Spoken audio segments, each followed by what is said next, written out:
नमस्कार दोस्तों, जय हिंद। मैं सोनू अहलावत स्वागत करता हूं आपका राइजिंग भारत के एक और नई वीडियो में, जहां एक तरफ भारत एआई इंपैक्ट समिट का आयोजन करा रहा है, जिसमें प्रधानमंत्री मोदी दुनिया के सामने भारत को रिप्रेजेंट कर रहे हैं। वहीं दूसरी तरफ प्रधानमंत्री मोदी के ऊपर ही उंगलियां उठना शुरू हो चुकी है। प्रधानमंत्री मोदी के ऊपर कुछ लोग के द्वारा कई सारे आरोप लगाए जा रहे हैं। मैं आपको बता दूं आखिर मुद्दा क्या है।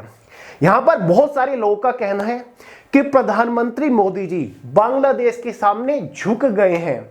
मोदी जी ने भारत का दुनिया के सामने सिर नीचे कर दिया है, क्योंकि हाल ही में प्रधानमंत्री मोदी ने लोकसभा स्पीकर ओम बिरला के हाथों बांग्लादेश के नए प्रधानमंत्री तारिक रहमान को भारत आने के लिए इनविटेशन भेजा है। जी हां दोस्तों, ये वो इनविटेशन लेटर है जो कि मोदी जी के द्वारा लिखा गया है और जो तारिक रहमान को भेजा गया, जिसकी वजह से ये सारा हड़कंप मच रहा है।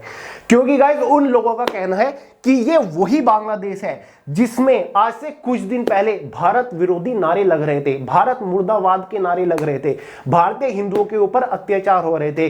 पिछले कुछ महीनों से जिस बांग्लादेश ने भारत का हाथ छोड़कर भारत विरोधी पाकिस्तान और चीन का हाथ थामा है, ये वही बांग्लादेश है जिसके नए प्रधानमंत्री को मोदी जी भारत बुला रहे हैं, झुक के उसे सामने से इनवाइट कर रहे हैं। क्या भारत बांग्लादेश के नए प्रधानमंत्री से डर गया है? क्या प्रधानमंत्री मोदी को यह डर है कहीं तारिक रहमान भारत के खिलाफ कोई एक्शन ना ले दे? आखिर सच्चाई है क्या, इस वीडियो में मैं आपको बताने वाला हूं। क्योंकि दोस्तों, कई बार अधूरी जानकारी खतरनाक साबित हो जाती है और जो अब लोग इतना भड़के हुए हैं मोदी जी के इस एक्शन से, वो कहीं ना कहीं गलत फहमी का ही शिकार है। तो मैं आपको बताने वाला हूं, ये मोदी जी झुक रहे हैं बांग्लादेश के सामने या फिर मोदी जी की कोई कूटनीति है। सारी जानकारी इस वीडियो में आपको देने वाला हूं, लेकिन उसके लिए हमें थोड़ा पीछे जाना पड़ेगा। अगर आपको याद भी हो तो पिछले सेशन में मैंने आपको अच्छे से समझाया था कि भाई पिछले साल बांग्लादेश के अंदर शेख हसीना की सरकार गिरने के बाद तब से लेकर के अब तक बांग्लादेश एक अंतिम सरकार के अंडर चल रहा था। अंतिम सरकार के जो लीडर थे, एक तरीके से प्रधानमंत्री थे, वो मोहम्मद यूनुस थे। लेकिन अब जाके फाइनली बांग्लादेश के अंदर आम चुनाव कराए गए। आम चुनाव में जो पार्टी जीती है वो बीएनपी पार्टी जीती है। बीएनपी का मतलब होता है यहां पर बांग्लादेश नेशनलिस्ट पार्टी, ठीक है, जिसके अध्यक्ष कौन थे यहां पर? तारिक रहमान थे। और फाइनली 17 फरवरी को, यही 17 फरवरी जो गई है ना अभी 2 दिन पहले, 17 फरवरी को तारिक रहमान ने प्रधानमंत्री पद की शपथ ले ली है। समझ गए?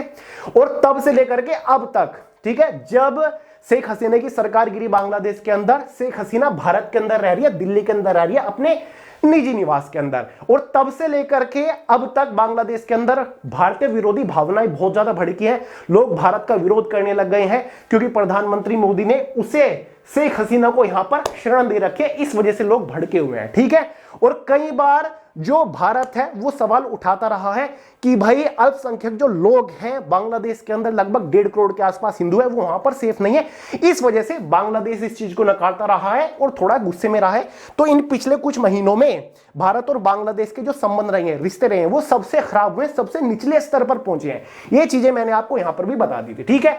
अब जैसे ही तारिक रहमान की जो पार्टी है बांग्लादेश के आम चुनाव में जीती, तो प्रधानमंत्री मोदी ने ट्वीट करके इनको बधाई भी दी थी, बहुत ज्यादा बधाई दी थी कि पार्टी जीती है आपकी, तो उसके लिए बहुत बहुत बधाई। तो उसके बाद फाइनली अभी 2 दिन पहले तारिक रहमान ने, यानी कि जो अंतरिम सरकार थी यूनुस की, जो लीडर था, उसने भारत के प्रधानमंत्री मोदी को इन्विटेशन भेजा कि तारिक रहमान की जो ओथ सेरेमनी है, यानी कि जो शपथ समारोह है प्रधानमंत्री के पद के लिए, उसमें आप विराजमान हो।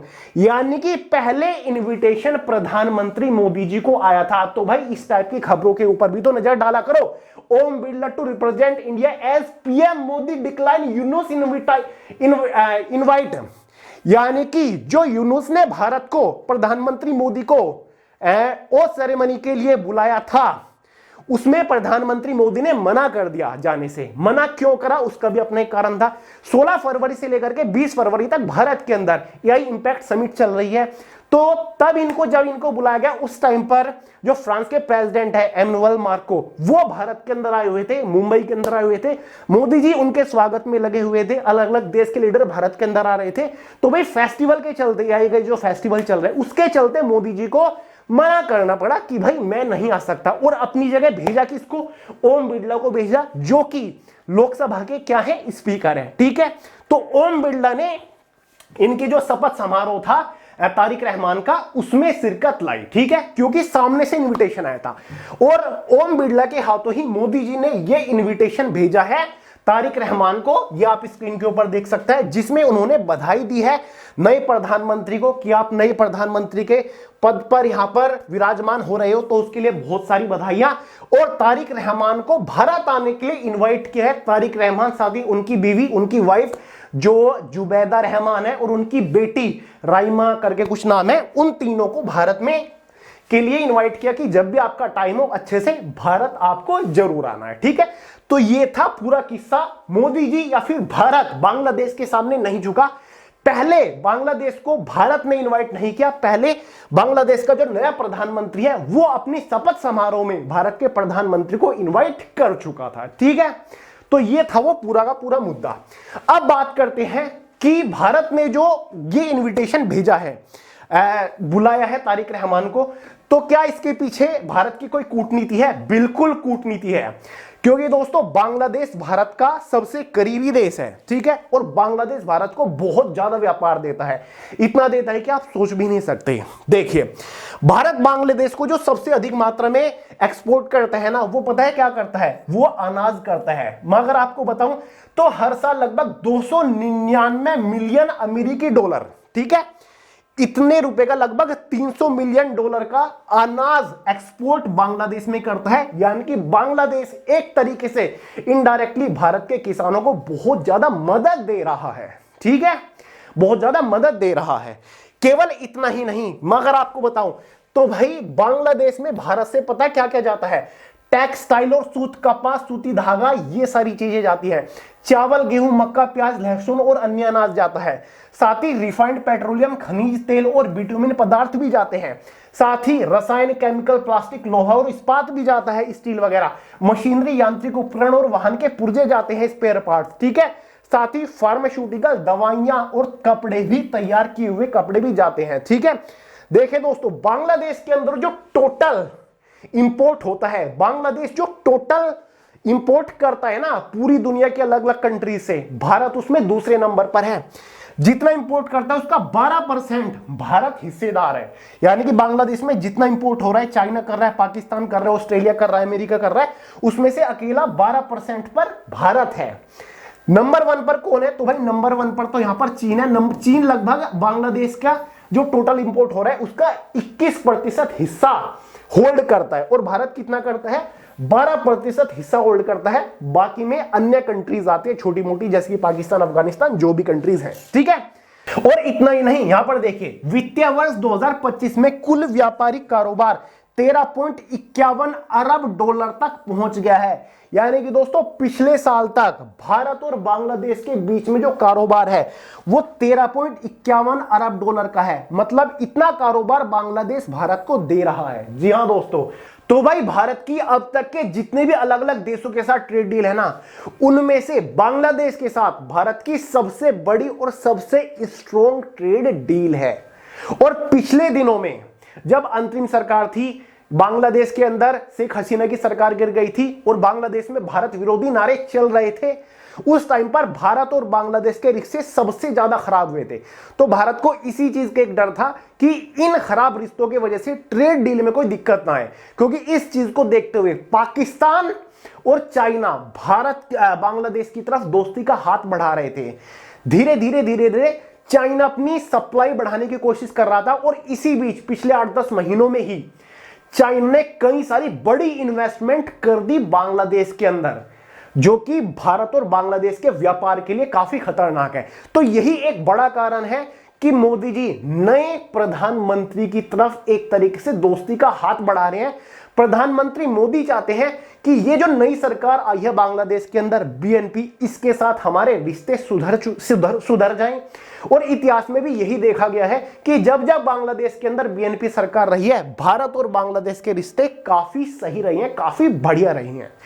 और जो बांग्लादेश के नए प्रधानमंत्री है तारिक रहमान, जैसे ही इन्होंने शपथ लिया, फिर शपथ से पहले इनका एक कदम देखा जा चुका है कि ये भी भारत के साथ अपने रिश्ते सुधारना चाहते हैं, क्योंकि तभी इन्होंने भारत के प्रधानमंत्री मोदी को इनविटेशन भेजा ओथ सेरेमनी का, वरना ये बिल्कुल नहीं भेजते। क्योंकि इन्हें एक थोड़ी सी खटास है भारत की तरफ से। खटास ये थी क्योंकि भारत हमेशा से शेख हसीना या फिर उनकी पार्टी के सदस्यों को पनाह देते आए हैं, ये चीज खटकती है तारिक रहमान को। लेकिन फिर भी तारिक रहमान ने उस चीज को अलग रखते हुए भारत के साथ दोस्ती का हाथ बढ़ाया है, और भारत ने जो इनविटेशन भेजा है तारिक रहमान को भारत आने के लिए, उसको भी एक्सेप्ट कर लिया है। तो ये एक बहुत बड़ी बात है कि भारत और बांग्लादेश के रिश्ते सुधरने वाले हैं, जिसमें से भारत के व्यापार को काफी ज्यादा फायदा पहुंचेगा।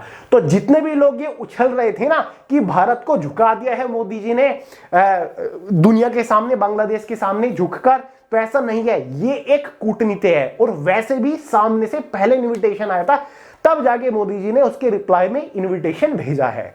क्योंकि अगर कोई, भाई ये तो सिंपल सा ह्यूमन बिहेवियर है, अगर कोई सामने से इनवाइट कर रहा है तो हम भी उसको इनवाइट करेंगे। तो ये सारा का सारा मुद्दा था जिसको काफी सारे लोग गलत समझ रहे थे। देखिए भारत किन किन देशों के साथ सबसे ज्यादा व्यापार करता है, सबसे ज्यादा गेहूं कहां पर निर्यात करता है, मैंने आपके लिए लगा दिया है। नंबर 1 बांग्लादेश, दूसरे पर 83.23 मिलियन डॉलर्स का नेपाल में, फिर UAE, Sri Lanka, Yemen, Afghanistan, Qatar, Indonesia, Oman या फिर मलेशिया। मतलब दुनिया के कई सारे देशों की भूख मिटा रहा है भारत का गेहूं, जो कि किसानों के लिए काफी बड़ी बात है। क्योंकि अगर डिमांड बढ़ेगी, अगर ज्यादा सप्लाई, ज्यादा एक्सपोर्ट भारत करेगा, तब डिमांड बढ़ेगी, और जैसे डिमांड बढ़ेगी जो प्राइस है वो भी बढ़ेंगे, ठीक है, जिससे किसानों को फायदा मिलेगा। तो भाई ये काफी गहरी कूटनीति है। सब लोगों ने बस इस न्यूज को देख लिया, Tarique Rahman gets PM Modi letter after swearing, मतलब कि पीएम मोदी का लेटर उनको मिला। किसी ने ये नहीं देखा कि ओम बिरला ने उनकी ओथ सेरेमनी यहां पर अटेंड करी है, क्योंकि इनको यहां पर इनवाइट किया गया था। मोदी जी की जगह ओम बिरला ने यहां पर अटेंड की है। तो भाई चीजें सारी देखा करें, खबर अच्छे से देखा करें, इसी वजह से आपके कंफ्यूजन बच जाते हैं और सोशल मीडिया के ऊपर बहस छिड़ जाती है, ठीक है। उम्मीद करता हूं मैंने आपके सभी डाउट्स क्लियर कर दिए होंगे। तो भाई राइजिंग भारत के ऊपर नए हो तो सब्सक्राइब करके बेल आइकन को प्रेस कर दो, और हाँ इसका टेलीग्राम चैनल भी है, उसको भी ज्वाइन कर लीजिएगा, वहां पर भी आपको अपडेट देता रहता हूं। तो चलिए इस वीडियो में इतना ही था, पसंद आई हो लाइक करिएगा, दोस्तों के साथ शेयर कर दीजिएगा। मिलते हैं अगली किसी नए वीडियो में, तब तक के लिए जय हिंद।